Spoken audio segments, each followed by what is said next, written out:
In almost every fantasy game, death is just a temporary inconvenience. You take a massive hit, drink a potion, and watch your health bar fill right back up. If a dragon bites off your arm, a high-level cleric casts a restoration spell, and you try the boss fight again. But in a dimension known as the Broken Tavern, those safety nets do not exist. This place operates as a relentless, brutal gauntlet, where the concept of a reset is completely foreign. Combat here is a zero-sum game. Every strike delivered exacts a severe physical toll on the attacker's own body. To shatter a steel automaton, a warrior might have to endure their own arm turning to molten magma just to land the blow. This brings us to the inescapable law of this universe, known as Rule 10.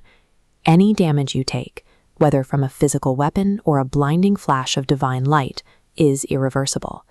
Progression through the tavern is not measured by the sheer number of enemies you defeat. It is measured by exactly how much physical mutilation you are willing to endure to reach the next floor.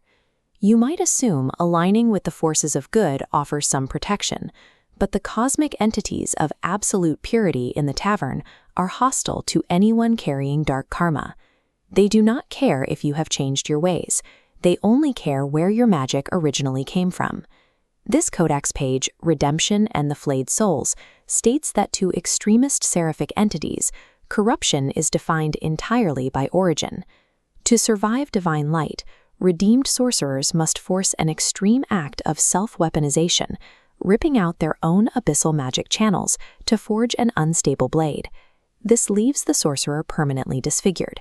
Their skeletal structure remains exposed, scorched and blackened, constantly leaking cold residual energy from the wound. Redemption in the tavern does not mean returning to health. Surviving a moral transformation means living the rest of your life defined by the pieces of yourself that you permanently destroyed. To see exactly how Rule 10 enforces itself, we look at a parasitic entity known as the Voidcaller. He attempts a run through the tavern to drain its core and steal its divine power. The Voidcaller does not view this place as a sacred refuge. He operates with cold, mechanical calculation, treating the entire dimension as a giant battery waiting to be emptied. Encountering the tavern's first line of defense, his internal scanning system targets the Guardian's mana core. He bypasses the armor, firing a concentrated beam of void magic directly into its chest, violently extracting the raw energy to fuel his climb. From there, the Voidcaller tears through the internal security systems, dodging lethal laser grids and shattering mechanical traps. Because his raw power allows him to dismantle the lower floors without taking a scratch, he develops a dangerous arrogance. He has yet to encounter a force strong enough to leave a permanent mark. Reaching the inner sanctum to claim his prize, he steps before a multi-armed divine entity, the Warden of the Genesis Light. Blinded by his own success, the Voidcaller casually dismisses the Warden, fully intending to rip the dimensional core straight out of the god's chest. The Warden retaliates immediately. This sequence shows a concentrated, searing blast of Genesis light piercing straight through the Voidcaller's faceplate and chest cavity. The physical toll is catastrophic. The intense heat of the beam melts away the lower half of his helmet, exposing a charred skeletal jaw and empty, bleeding eye sockets where his optical sensors used to be. Collapsing to the floor in a pool of his own blood, the Voidcaller finally understands the absolute finality of Rule 10. He notes that his flesh is dead, and it will never regenerate.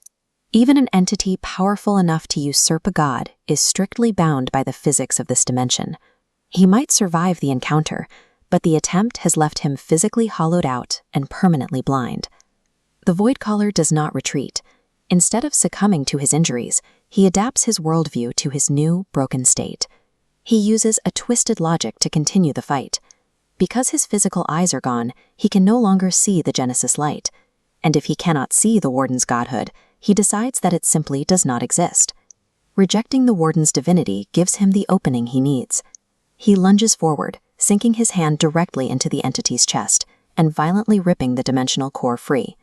The run is complete. The Voidcaller successfully usurps the dimension, but he is left sitting on the throne as a mutilated skeletal husk wrapped in dark energy. Surviving the Gauntlet of the Broken Tavern does not reward you with a magical restoration. The journey to the top is measured entirely by the physical pieces of your